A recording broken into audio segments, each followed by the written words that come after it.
నమస్తే welcome to vibrant నేను Lavanya Uttukuri పులివెందులలోని Idupulapaya triple ఐటీలో అక్రమాలకు అడ్డుకట్ట వేయాలంటూ మంత్రి నారా లోకేష్ ను విద్యార్థుల తల్లిదండ్రులు కలిశారు.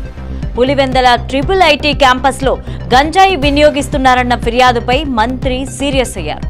సమగ్ర విచారణ జరిపి గంజాయిని ప్రోత్సహించే స్థానిక రాజకీయ నాయకులపై కఠిన చర్యలు తీసుకోవాలని అధికారులకు ఆదేశాలు జారీ చేశారు. విద్యా ప్రాంగణంలో గంజాయి ఆనవాళ్లు లేకుండా నిర్మూలిస్తామని తల్లిదండ్రులకు విద్యాశాఖ మంత్రి హామీ ఇచ్చారు. అయితే రాష్ట్రంలో గంజాయి నిర్మూలనకు ఇప్పటికే తమ ప్రభుత్వం కఠిన చర్యలు చేపట్టిందని నారా లోకేష్ అన్నారు. ఇక ఏపీ, తెలంగాణ రాష్ట్రాల నుంచి తమ పిల్లల్ని పులివెందులలోని ఇడుపులపాయ ట్రిపుల్ ఐటీలో చేర్పించి తీవ్రంగా నష్టపోతున్నామని ప్రజా దర్బార్లో మంత్రి లోకేష్ ని కలిసి తెలుగు రాష్ట్రాల తల్లిదండ్రులు వాపోయారు.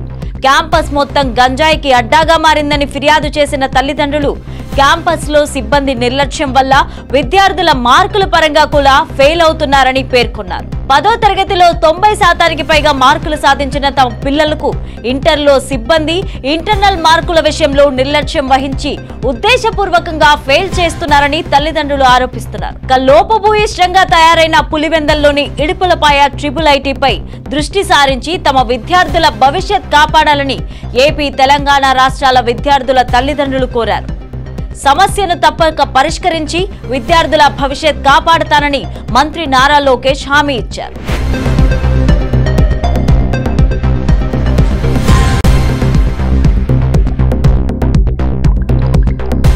ఆంధ్రప్రదేశ్లో గత వైఎస్ఆర్సీపీ ప్రభుత్వ ప్రధాన సలహాదారుడు సజ్జల రామకృష్ణారెడ్డి జగన్మోహన్ రెడ్డికి మౌత్ పీస్.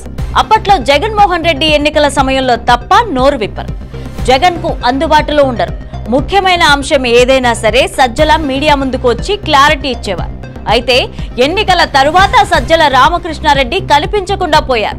సాధారణ రాజకీయ ప్రెస్ మీట్లు తప్ప ముఖ్యమైన అంశాలను దాటేస్తున్నారు. చంద్రబాబు నాయుడు అమరావతి, పోలవరం రంగానికి సంబంధించి 3 ప్రత్యేక శ్వేతపత్రాలపై మాట్లాడాలి, కానీ ఆయన బయటికి రాలేదు. చంద్రబాబు నాయుడు ఆగ్రహానికి గురి కావడంపై ఆయన ఆందోళన చెందినట్లు తెలుస్తోంది. టీడీపీ కార్యాలయంపై దాడి కేసులో అరెస్టు కాకుండా ముందస్తు బెయిల్ కోరుతూ సజ్జల ఇప్పటికే హైకోర్టును ఆశ్రయించారు. సజ్జల ప్రభుత్వాన్ని విమర్శించడంలో అతిగా జోక్యం చేసుకోవడం ఇష్టం లేదు. అయితే వైఎస్ఆర్ కాంగ్రెస్ కారిడార్లోనే ఆయనపై తీవ్ర అసంతృప్తి ఉంది. వైఎస్ఆర్ కాంగ్రెస్ పార్టీ పతనావస్థలో సజ్జల కీలక పాత్ర ఉందని పలువురు ఇప్పటికే అభిప్రాయపడుతున్నారు. వాస్తవం ఎంతున్నా ఆయనను మాత్రం పక్కన పెట్టాలని జగన్ పై ఒత్తిడి ఉంది. వీటన్నింటినీ పరిగణలోకి తీసుకున్న సజ్జల మౌనంగా ఉండాలని నిర్ణయించుకున్నాడేమో మరి.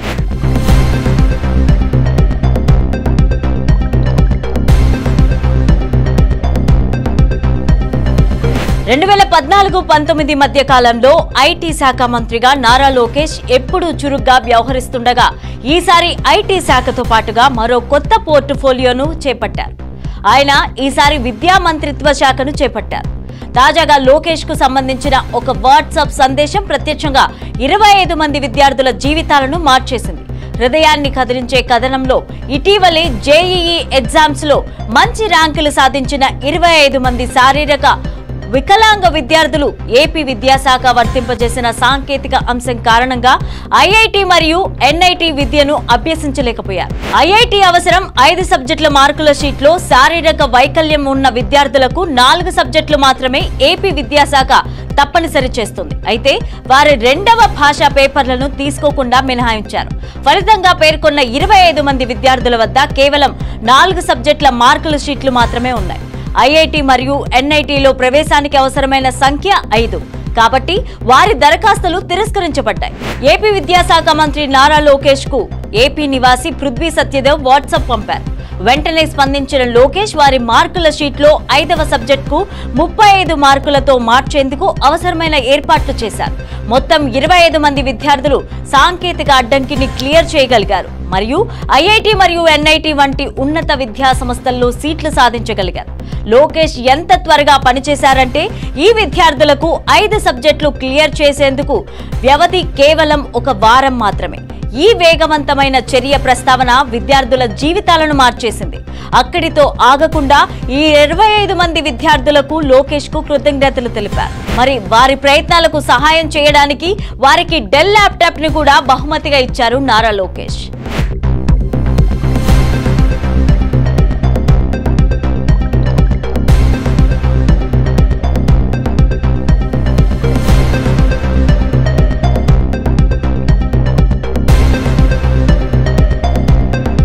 రాష్ట్ర ఆర్థిక రంగాన్ని సరిగ్గా నడపడం చేతకాని రేవంత్ సర్కార్ ఇప్పుడు నిధుల సమీకరణ కోసం ప్రమాదకరమైన మార్గాన్ని ఎంచుకున్నదని కేటీఆర్ అంటున్నారు. తెలంగాణ పరిశ్రమల శాఖను చెందిన 25,000 కోట్ల విలువైన 400 ఎకరాల ప్రభుత్వ భూములను ప్రైవేట్ ఫైనాన్స్ కంపెనీలకు తనఖా పెట్టి 10,000 కోట్లు సమీకరించాలని భావిస్తున్నట్టు, దీనికి మధ్యవర్తిగా ఒక మర్చెంట్ బ్యాంకర్ ను పెట్టుకుని వారికి 100 కోట్ల కమిషన్ ఇచ్చేందుకు సిద్ధమైనట్టుగా మీడియాలో వస్తున్న కథనాలను కోట్ చేస్తూ ఆయన బుధవారం ఎక్స్ లో పోస్ట్ చేశారు. తెలంగాణ ప్రగతి శాశ్వతంగా కుంటుపడి కొత్తగా పెట్టుబడులు రాక, పరిశ్రమలు రాక, ఉద్యోగాలు రాక మన బిడ్డలకు కొలువులు రాకుండా పోయే ప్రమాదం ఉందని ఆందోళన వ్యక్తం చేశారు కేటీఆర్.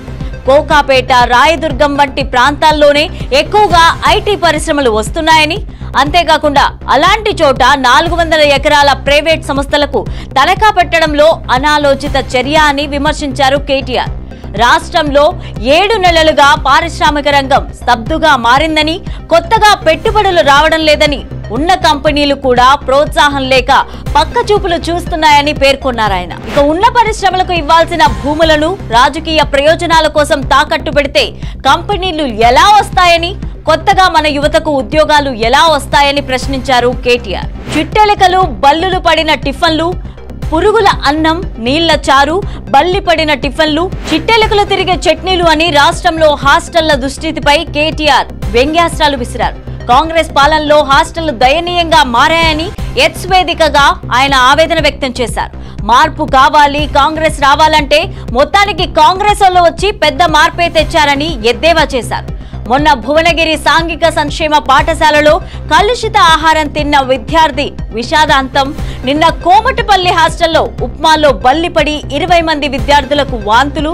సుల్తాన్పూర్ జేఎన్టీయూ హాస్టల్లో చట్నీలో చిట్టెలుకల దర్శనంతో విద్యార్థుల బెంబేలు అని సర్కారు హాస్టళ్ల తీరుపై విమర్శలు గుప్పించారు కేటీఆర్.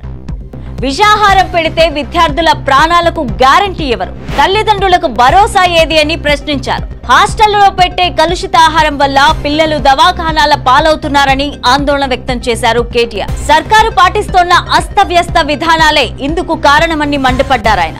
ఇప్పటికైనా సర్కార్ కండ్లు తెరిచి భావి పౌరుల ప్రాణాలకు భరోసా ఇవ్వాలని సూచించారు కేటీఆర్.